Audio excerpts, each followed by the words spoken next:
રસોઈયો એમ કે ભાઈ આજે 2000 માણસની રસોઈ કરવી છે અને આ વસ્તુ કરવી છે, તો ભીમસેન કહી દે તો ના ભાઈ, આ તો 3200 માણસની 3000 માણસોની રસોઈ બનાવો. કારણ કે એને ખબર હતી અમે 5 ભાઈઓ છીએ, ઘરના આટલા બધા વડીલો છે, બધા પોતપોતાના સ્વજનોને પોતપોતાના ઓળખીતાને કહેતા રહેશે ભાઈ તમે જમવા આવજો, તમે જમવા આવજો, તમે જમવા આવજો. આમાં ઓછું ન થવું જોઈએ. અને ઓલો એમ કે ભાઈ શું બનાવશે, તો એમ કે લીસા લાડુ, આ તરફ ગોળના લાડુ, આ તરફ કોઈ કે હું ખાંડ નથી ખાતો તો ગોળના લાડુ, એ કે હું આ નથી ખાતો તો કેમ કે પાયસ યાની ખીર બનાવો, ઓલાને કે તું ટેવટી દાળ બનાવો, બાટી બનાવો, અલગ અલગ વ્યંજનો બનાવે. ઓલો થાળીમાં હજી ખાલી એક એક ચમચી લે અને ખાય તો પણ ડબડાસમાં થઈ જાય. ઓલો એમ કે વધી પડશે રસોઈયો. ત્યારે ભીમસેન એમ કે ભાઈ વધે તો મારા પિતાશ્રીનું કે તારા બાપ, મારે ખવડાવવું છે ને, હું કહું છું એટલું બનાવો. એટલે ભીમસેન જેવાને રસોડું સોંપવું એટલે આનંદથી રસોઈ બનાવે. પછી કહ્યું આ યજ્ઞ છે તો એમાં બ્રાહ્મણોને સાચવવા બહુથી અઘરા. કેવા હોય, તરત જ અગ્નિમાં ઘી નાખો, અગ્નિ પ્રજ્વલિત થાય એમ 1 મિનિટ માટે જો જલ ના આવ્યું હોય, ઉષ્ણદક ના આવ્યો હોય, કે ભોજનમાં તમે જઈને પેલી થાળી કરી લીધી હોય ને અમે રહી ગયા હોય, તો કે તરત જ વિસ્ફોટ થાય. તો એની સામે એવો માણસ ન મુકાય, એ સામે ધડાકા કરવા વાળો હોય તો ચકમક ધરે. એની સામે શાંત માણસ હોય, ઓલો એમ કે ભાઈ ચા, ના ના ના ના લ્યો લ્યો, હમણાં હું લઈ આવું, હમણાં લઈ આવું, ભલે લઈ આવે નહીં, હાજીજી કરનારો હોવો જોઈએ. લઈ આવે ત્યારે ભલે એક હારે 2 પાઈ થાય. એટલે કહે છે એ જે એ કામ તમે આમને સોંપો અર્જુન.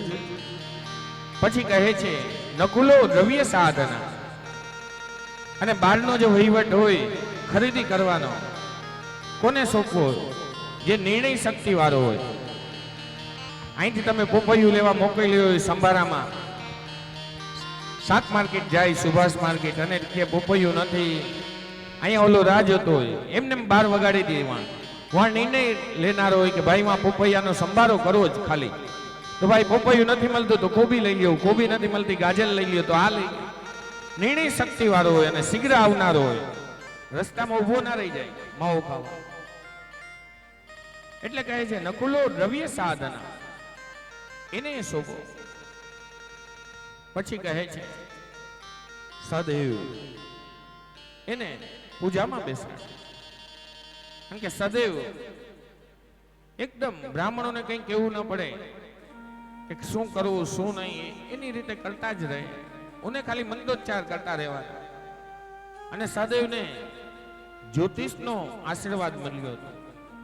એ કઈ જગ્યાએ? આપણા જામનગર જિલ્લામાં મોટી ખાવડી આપણે જાય ત્યાં જોગણી માતાનું મંદિર છે. અંદર જોગણી માતાના મંદિર, જ્યારે સદૈવ જ્યોતિષી કહેવાના, પેલા ખાલી સદૈવ હતા, એ પછી જ્યોતિષી થયા. એ પગપાળા દ્વારકા જતા હતા. મધ્યાહના સમયે એને જલપાન કરવાની ઈચ્છા થઈ. એને તડકો લાગ્યો, ત્યારે એને આકાશમાં જોયું કે જ્યાં પક્ષીઓ ઉડતા હોય એની આજુબાજુમાં સરોવર હોય, કોઈ તળાવડું હોય. તો એને આકાશમાં જોયું. એ તરફ જોતા જોતા ગયા તો એ મોટી ખાવડીમાં જે જોગણી માતાનું મંદિર અમે કહી, ત્યાં પહોંચ્યા. ત્યાં તળાવ હતું, કુંડ હતો, જોગણીઓ સ્નાન કરી રહી હતી. ત્યારે આને તો ખબર નથી કે અહીંયા પુરુષોને આવવાની મનાઈ છે. એ તો ત્યાંથી ત્યાં જવા લાગ્યો, પણ જોયું કે આ સ્નાન કરી રહ્યા છે વસ્તઈને, એ તરત ઉલટો ફરી ગયો પોતાની પીઠ જોગણીઓ બાજુ. અને જોગણીઓને ખબર પડી કે આ કોઈ પુરુષ આવી ગયો છે. એ બહાર આવ્યા, પરિધાન કર્યો. પછી કહે છે કોણ છો? ત્યારે પેલો કહે છે માં, મને કઈ ખબર નથી, હું તો આકાશમાં પક્ષીઓને ઉડતો જોયો અને અહીંયા નિકટ આવ્યો, મને તો જલપાન કરવું છે. ત્યારે માનું સંબોધન સાંભળ્યું. તુરંત પેલી પણ સમજી ગઈ આ કોઈ સારા ઘરનો દીકરો છે. પાછો ઉલટો પણ ફરી ગયો, તેની સામું નતો નજર, ઊંધો ફરીને કહેતો હતો માં મને ખબર નથી. ત્યારે બંનેમાં ચર્ચા થાય. ત્યારે માં એના ઉપર પ્રસન્ન થાય, હે સદેવ, હું તને આશીર્વાદ આપું છું કે સદેવ જ્યોતિષ, સદેવને સદૈવ જ્યોતિષી કહેવાના. અને બીજું એ પણ કીધું કે તને જ્યાં સુધી કોઈ પૂછે નહીં ત્યાં સુધી તારે કહેવું નહીં. સામુ સદેવે પણ પ્રોમિસ લીધું, હે માં, હે ભગવતી, તું મારા ઉપર પ્રસન્ન થઈ છે તો મને પ્રોમિસ આપ કે આ ભૂમિ ઉપર તમે હર હંમેશ રહેશો, અહીંથી તમે જશો નહીં. ભલે 64 નિત્ય અહીંયા વાસ ન કરો, ડેઈલી એકનો વાસ તો અહીંયા હોવો જ જોઈએ. માં વચ્ચે ને બંધાણા, અવડી મોટી કંપનીઓ આવી, એનું સ્થળાંતર ન થઈ શકશે. એ આજની તારીખ યાદ છે. જાઓ તમે તો દર્શન કરવા પણ એ લોકો લઈ જાય કે ચાલો અમે તમને દર્શન કરાવીને પાછા વરાવીએ. એ સદૈવ જ્યોતિષ,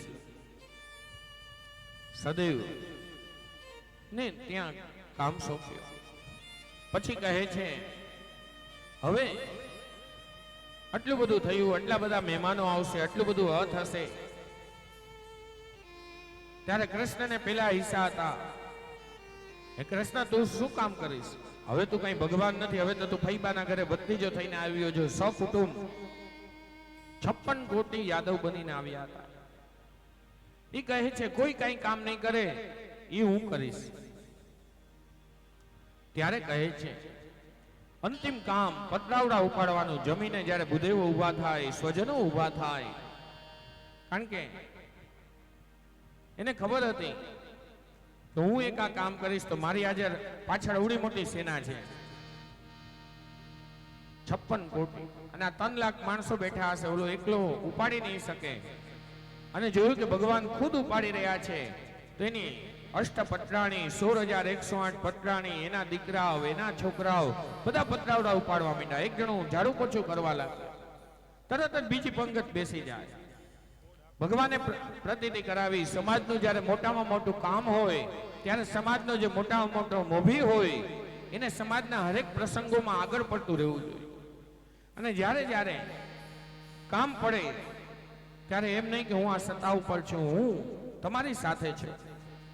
જેમ હું જોઉં છું, બેન જ્યારે હોય ત્યારે આપણે નાનામાં નાનો પ્રસંગ હોય કે મોટામાં મોટો પ્રસંગ, ગઈકાલે પણ જોયું સામે ગરબીનું હતું. હર હંમેશ ભલે સમય, કારણ કે ભગવાને કહ્યું છે કર્મણીએ વાધિકાર હસ્તે મા ફલેસુ કદાચન. તારું જે કર્મ છે એ તો તું કર, તો જ હું તારી સાથે છું. આવા જે સામાજિક કાર્યો થતા હોય ત્યારે ભલે અલ્પ સમય અનુસાર હાજરી દેવી એ પણ સવિશેષ છે, જે આપ દઈ રહ્યા છો. આજ કહે છે દુર્યોધન અંદર ને અંદર ભરતો હતો, આવું ઉત્તમ, આવું રાજસુ યજ્ઞ થઈ રહ્યો છે ને આ લોકો હરેકને સોનાની દક્ષિણાઓ આપે, પેલી તરફ એ રીતે કાર્ય થતું રહ્યું અને યજ્ઞ પણ પૂર્ણ થયો. અને જ્યારે આ યજ્ઞમાં ભગવાન પધાર્યા હતા ત્યારે ભગવાન સકુટુંબ આવ્યા હતા. અને આજે પણ ભગવાન જ્યારે વિદાય લઈ રહ્યા છે ત્યારે ફૈબા આદિને વંદન કરવા ગયા. આવ્યા ત્યારે પણ વંદન કર્યા હતા. ત્યારે ફૈબા એટલા સવારથી જ્યારે ગૃહપ્રવેશ થઈ રહ્યો હતો, કૃષ્ણ અને રૂક્ષ્મણી પગે લાગ્યા. પછી આમ સમય વ્યતીત થતો ગયો, મધ્યાહનનો સમય થયો, ગૃહપ્રવેશ નતો થતો. ત્યારે ભગવાને દ્રૌપદીને પૂછ્યું હતું, દ્રૌપદી, આ કેમ બ્રાહ્મણો મંત્રોચ્ચાર કરી રહ્યા છે, હજી કઈ પૂર્ણ નથી થતો, પ્રારંભ નથી થતો? ત્યારે કહ્યું, તારી સેના તો જો કેમ, કે હજી તો 265 જ પગે લાગ્યા, હજી તો આટલી બાકી છે. ત્યારે ભગવાન આ છેડાછેડીનો નિયમ કાઢ્યો. અને આજ જ્યારે ભગવાન વિદાય લઈ રહ્યા છે ત્યારે રૂક્ષ્મણીને કહે છે પાછા કે લાવો પાલવ. પાલવ લીધો છે, હાથે જ છેડાછેડી બાંધી અને ફૈબાને પગે લાગે, સાષ્ટાંગ પ્રણામ કર્યા. હે ફૈબા, મને આશીર્વાદ દે દે એટલે મારા બધાને મળી જાય. ને તો કથા છે, પ્રારંભમાં જ્યારે ભગવાનને આશીર્વાદ દીધા ત્યારે કેટલા બધા આશીર્વાદ દીધા, તથાસ્તુ, પુણ્યવાન, પુત્રવાન, પ્રપુત્રવાન. અને થાયકા હતા ત્યારે કીધું તું અખંડ સૌભાગ્યવતી ભવ. આજ કહે છે તું એમ કહી દે અખંડ સૌભાગ્ય વતો ભવ, એટલે મારા બધા આખા પરિવારને આવી જશે. એટલે આ છેડાછેડી, બાકી છેડાછેડીની કઈ જરૂર નથી. છેડાછેડી શું કામે? તમારા મનમેર ના હોય, એકને હોય કે મારે કથા કરવી છે અને સાહેબને હું નથી કરવી, ત્યારે બ્રાહ્મણના દીકરા યુક્તિ કાઢી કે સ્પર્શા સ્પર્શ, તમે એકદમ ગરમ માણસના બાજુમાં બેસી જાઓ, ગોઠણથી ગોઠણ મિલાવીને બેસો એટલે કાંઈ ના થાય, પણ 10-15 મિનિટ થાય એટલે તમારામાં પણ આમ ગરમી આવવા માંડે કે આ હારું ક્યાં બેસાય, આના કરતા હું આ ગયા તો સારું. ત્યારથી આ કહ્યું કે સ્પર્શ, તમે મનથી એક નથી. બ્રાહ્મણનો દીકરો ગાંઠ મારીને કહે વસ્ત્રથી એક છો અને આજ તમે સાથે રહો. આજ ભગવાન પર વંદન કર્યા અને ત્યાંથી વિદાય લીધી. અને આજ દ્વારકાના નાથ દ્વારકા પધારી રહ્યા હતા. અને જ્યારે ભગવાન શિશુપાલને હણ્યો હતો ત્યારે એનો દીકરો સાલ્વ્ય એને દ્વારિકા ઉપર ચડાઈ કરી હતી. અને આ તરફ જ્યારે દ્વારકાના નાથ પાછા પાંડવોના યજ્ઞમાંથી પાછા આવી રહ્યા હતા ત્યારે સાલ્વ્ય શિશુપાલનો મિત્ર છે. એને ભગવાન શિવજીની આરાધના કરી સૌભાગ્યનું નામ દિવ્ય વિમાન મેળવ્યું. દ્વારકા ઉપર એને આક્રમણ કર્યું, દ્વારકાને હણી હતી. ત્યારે પ્રદ્યુમ્ન જે દ્વારકાની રક્ષા માટે રહ્યા હતા એ પણ ઘવાયા હતા. થોડી જ વારમાં કૃષ્ણ ત્યાં પહોંચે. દ્વારકા હતી ન હતી હતી, યુદ્ધ ચાલી રહ્યું હતું. પ્રદ્યુમ્ન ઘવાયેલા છે, પુત્રને શોધી રહ્યા છે. શાંબ આવી યુદ્ધની બારડોળ સંભાળી, પોતાના હાથમાં યુદ્ધ લીધું. સાલ્વ મણાયો, સાલ્વના વિમાનનો પણ નાશ કર્યો. ત્યારબાદ કુરુક્ષેત્રની કથા. એકવાર કૌરવો, પાંડવો અને વ્રજના બધા ગોપો, સૂર્યગ્રહણ હતું. સૂર્યગ્રહણની વેળાએ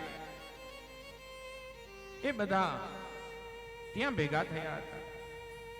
અર્જુન અને શ્રી કૃષ્ણ અને પેલી તરફ હવે પરીક્ષિત મહારાજ સુખદેવજીને વંદના કરે. હે પ્રભુ, યેન યેન અવતારેણ, તમે ઘણી કથાઓ મને કહી, પણ મેં મારા દાદી પાસે, મારા પિતા પાસે મેં ભગવાનના એક સખાની કથા સાંભળી હતી. હવે તમે મને એ કથા સંભળાવો. હવે મને એ કથા સાંભળવાની બહુ ઈચ્છા છે. મેં સાંભળ્યું હતું કે ભગવાનના એક મિત્ર હતા. એ મિત્ર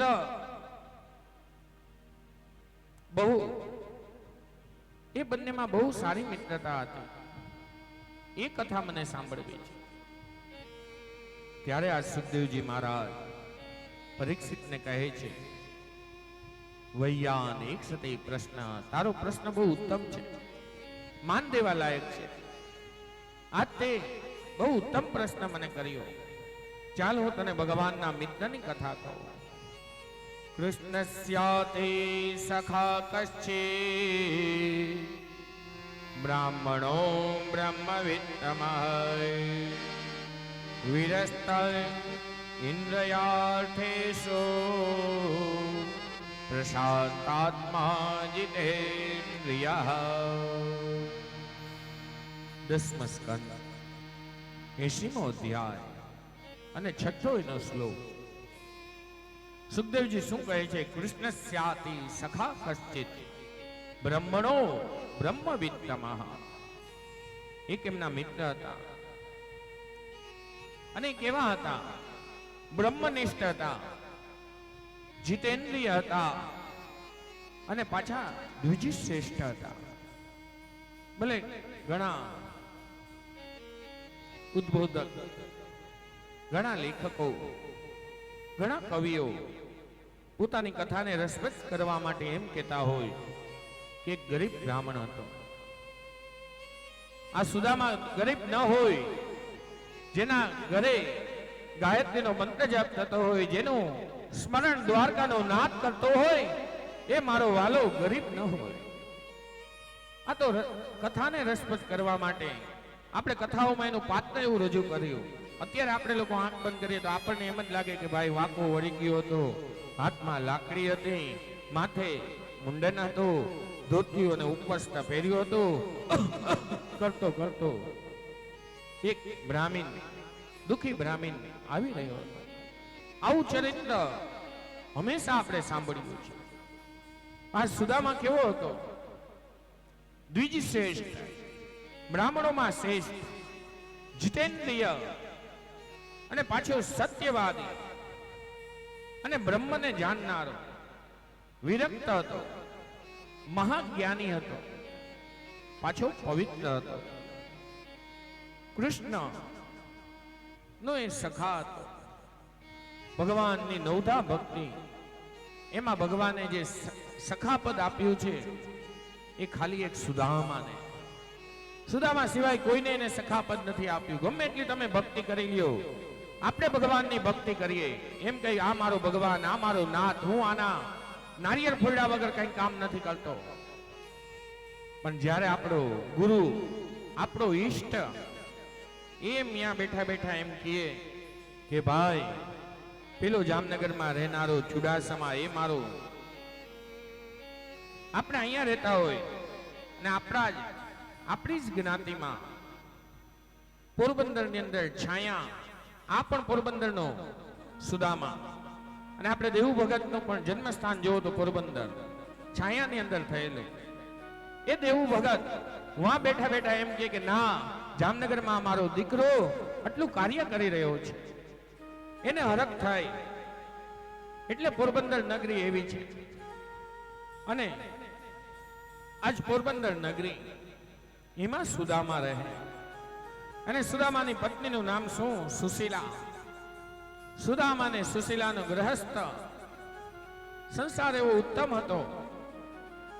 ગરીબ હતા, લેકિન ગરીબાઈ ઘરમાં હતી, એની વિદ્વતામાં નથી. એનું ઐશ્વર્ય એવું હતું કે એને ત્યાં મોટા મોટા ઋષિઓ, મોટા મોટા યજમાનો એ બધા યજ્ઞાદિક કરાવ્યા. આ બ્રાહ્મણે કોઈ દી વિત્ત માટે, દ્રવ્ય માટે, દક્ષિણા માટે યજ્ઞ નતા કર્યા. હમણાં આગળ કથા આવશે. શું કામ એની આવી પરિસ્થિતિ હતી?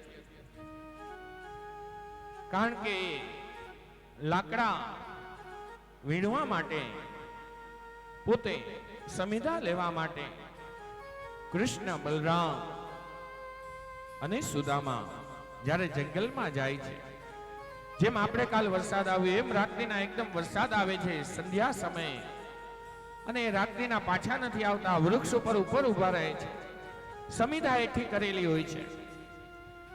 સુદામાને થયું કે આ સમિધા જો ભીની થઈ ગઈ તો સવારે મારા ગુરુદેવ યજ્ઞ કઈ રીતે કરશે. એને શું કર્યું? એ સમિધાને છાતીએ લગાડી અને વૃક્ષને આલિંગન કર્યો કે આ સમિધા ભીની ન થાય. આખી રાત ભીનો થયો. સવારે ગુરુદેવ ગોતતા ગોતતા આવ્યા, હે સુદામા, હે કૃષ્ણ, હે બલરામ, તમે ક્યાં છો? તમે ક્યાં છો? ત્યાં તો સુદામા આખી રાત ભીના થયેલા હતા, થર થર ધ્રુજી રહ્યા હતા. ગુરુદેવને આવેલા જોયા, અને પેલી તરફ કૃષ્ણ અને બલરામ પણ ઉપર દાઢી ઉપર હતા, નીચે સુદામા. સુદામા ઉતરે તો ઓલા બે ઉતરી શકે. ત્યારે ગુરુદેવે પોતાનો ખંભો સુદામાને આપ્યો. સુદામાને કહે છે, સુદામ, આ મારા ખંભા ઉપર પગ મૂક અને નીચે આવ. સુદામા કહે, ના ગુરુદેવ, મારાથી એવું ન થાય કે તમારા ખંભા ઉપર હું પગ મૂકી શકું. તમે ગુરુદેવ છો, તમે વંદનીય છો. આજ કહે છે, હું કહું છું મારી આજ્ઞાનું ઉલ્લંઘન. ત્યારે સુદામા પગ મૂકીને નીચે તો ઉતરે છે, પણ મનોમન ભગવાન ગુરુદેવને વંદન કરી કહે છે, ગુરુદેવ, આજ મેં તમારો આધાર લીધો છે, હવે જીવન પર્યંત હું જ્યાં સુધી જીવું ત્યાં સુધી હું તમારો આધાર થઈને રહીશ. એટલે સુદામાનો સંકલ્પ હતો, મારા ગુરુદેવના આશ્રમમાં 10,000 શિષ્યો ભણી ગણી સમાજમાં જ્યાં સુધી ન વિસરાઈ જાય ત્યાં સુધી ધર્મ સંસ્થાપના થાય, ધર્મનું સંસ્થાપન ન કરી જાય ત્યાં સુધી હું કોઈ એક પૈ મારા ઘરમાં નહીં લઈ આવે. યજમાનો યજ્ઞ કરાવે, દક્ષિણા આપે, ત્યારે સુદામાને થાય કે ભાઈ આ તો ગુરુદેવે મને વિદ્યા આપી હતી, એ વિદ્યા મેં આ લોકોને સમજાવી સંભળાવી, તો આ દ્રવ્ય તો ગુરુદેવનું થયું. ઘરે ખબર પણ ન પડતી અને ગુરુદેવને મોકલી દેતા. કોઈ સત્સંગ કરે રાતે આવીને, કોઈ દાન દક્ષિણા આપે એ આપતી દેતા, કોઈ આવીને સીધો આપે કે અમાસ છે અને આ સંકલ્પ કરાવે વિષ્ણુ વિષ્ણુ વિષ્ણુ હું શ્રીમદ ભગવતો, ઓલો જે સીધાની સામગ્રી આપે આ તુરંત વિચારે હું આ ભણ્યો તો ગુરુદેવની પાસે, ગુરુદેવનો આધાર આ પોતે રહ્યા, ભલે એને કોઈનો આધાર નતો પણ એને પોતાના કર્મ ઉપર ભરોસો કે ગુરુદેવે મને સહારો દીધો અને આ વૃક્ષ ઉપરથી પડતા પડતા બચાવ્યો. કારણ કે એના હાથમાં યજ્ઞની એ સંવિધા પણ હતી. ત્યારનો એનો સંકલ્પ. આપણે એમ કહી કે ગરીબ હતો, ગરીબ હતો, ગરીબ નહીં, એના જેવો ઐશ્વર્યવાન કોઈ નતો. આજ કહે છે એ ત્રિકાલ સંધ્યા કરનારો, નિત્ય કર્મ એટલું હતું કે ક્યાંય જઈ ના શકે પૂજા અર્ચના માટે, આખો દિવસ પૂજા પાઠ કરનારો. એને ત્યાં સુશીલા એનું નામ જેવા હતા એવા જ એના ગુણ હતા. નહીતર ઘણાના નામ હોય શાંતા, પણ એના મનના વિચારો જોવો એના ઘરમાં હંમેશા અશાંતિ જ રહેલી હોય. આપણને એમ થાય આનું નામ શાંતા નહીં, આનું નામ તો સૂર્યમુખી પાડો, સૂર્ય જેવી તપતી જ હોય ઘરના ઉપર, ઘરવાળા ઉપર, કાં સાસુ સસરા ઉપર. અને કોઈ ના આવે ત્યારે ઓલો નાનો ટપુરો આવે ત્યારે એને ફેરવીને ઝાપટ મારે. ઓલો પણ વિચારે આ ભાઈ શેની ઝાપટ આવી, મેં કઈ કર્યું નથી. ત્યારે ખબર પડે આ સાસુને કેવું તું કે આના ઉપર ઉતર્યો. આજ આ સુશીલા એવી સુશીલ હતી સુદામા, અને સુશીલાનો ગૃહસ્થાશ્રમ બહુ સુંદર રીતે ચાલતો હતો અને નિત્ય યજ્ઞાદિક કરતો હતો ઘરમાં. એને ત્યાં દીકરા રાત્રિના સમયે જ્યારે ભોજન માંગે, ઘરમાં કઈ દ્રવ્ય ન હોય ત્યારે માં, ઠંડીના દિવસો હોય, કડકડતી ઠંડી હોય, કાર્તિક માક્ષની એકદમ ઠંડી પડતી હોય ત્યારે એને ભભૂતિ લઈને એના શરીરે લગાડે.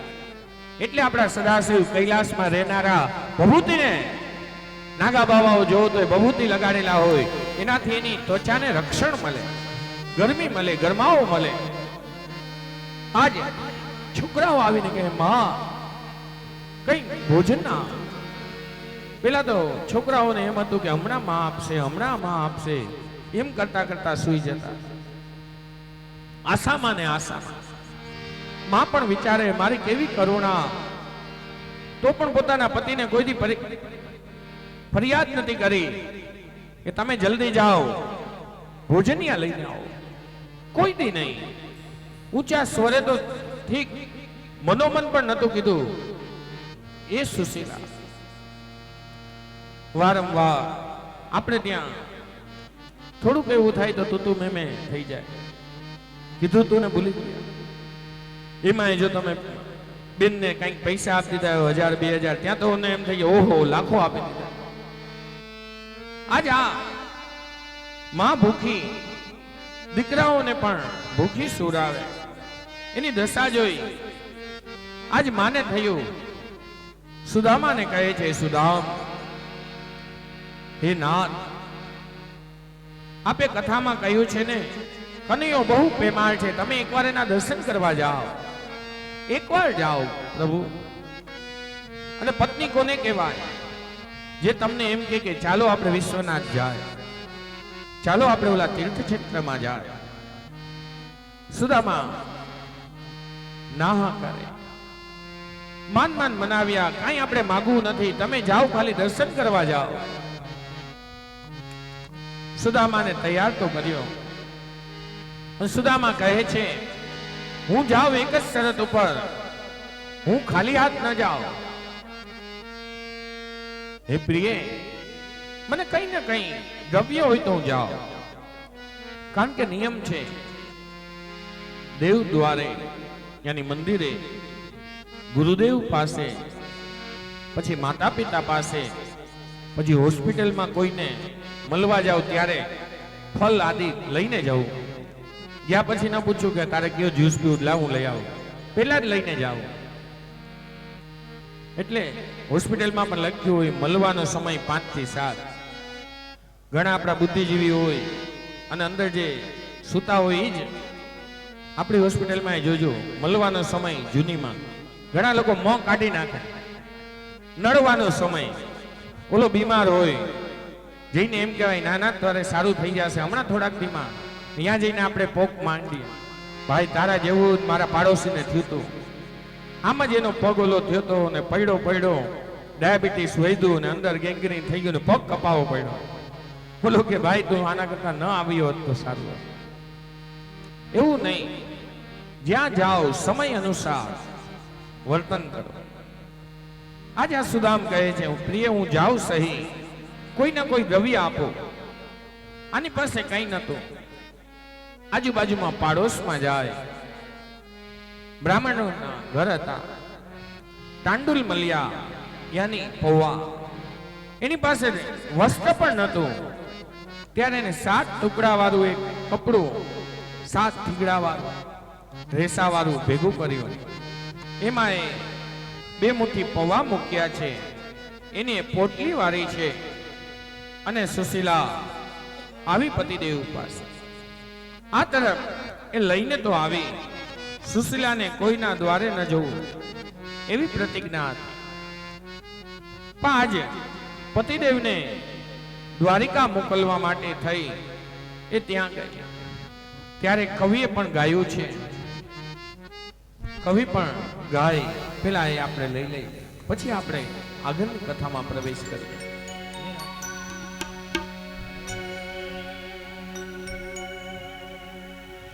मेरा आपकी जी सुदामा जी द्वारिका में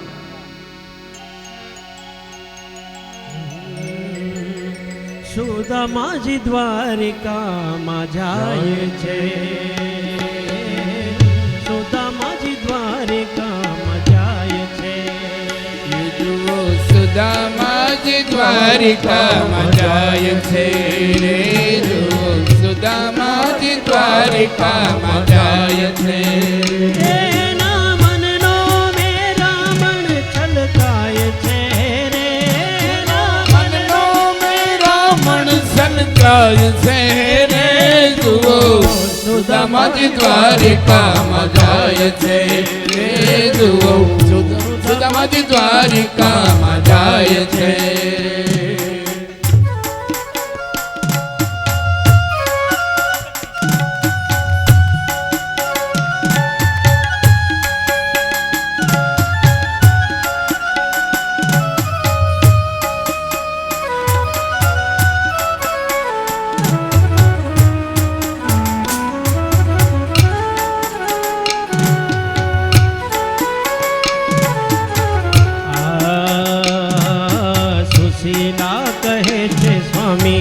શિશુ ભોજન નિખામી, સુશીલા કહે છે સ્વામી શિશુ ભોજન નિખામી, સુશીલા કહે છે સ્વામી શિશુ ભોજન નિખામી, સુશીલા કહે છે સ્વામી શિશુ ભોજન તમારા નિખામી. મિત્ર આ દ્વારિકાના નાથ છે રે, તમારા મિત્ર એ દ્વારિકાના નાથ છે રે, સુદામા જી દ્વારિકામાં જાય છે રે, જુઓ સુદામા જી દ્વારિકામાં જાય છે. સમજું ને શું કરું માગતા લાજી મરું, એ સમજો ને શું કરું માગતા લાજી મરું, એ સમજો ને શું કરું માગતા લાજી મરું, એ સમજો ને શું કરું માગતા લાજી મરું. એવું માગતા માન ઘટી જાય છે રે, માગતા માન વિના માન ઘટી જાય છે રે, સુદામા જી દ્વારિકામાં જાય છે. હે જુઓ સુદામા જી દ્વારિકામાં જાય છે.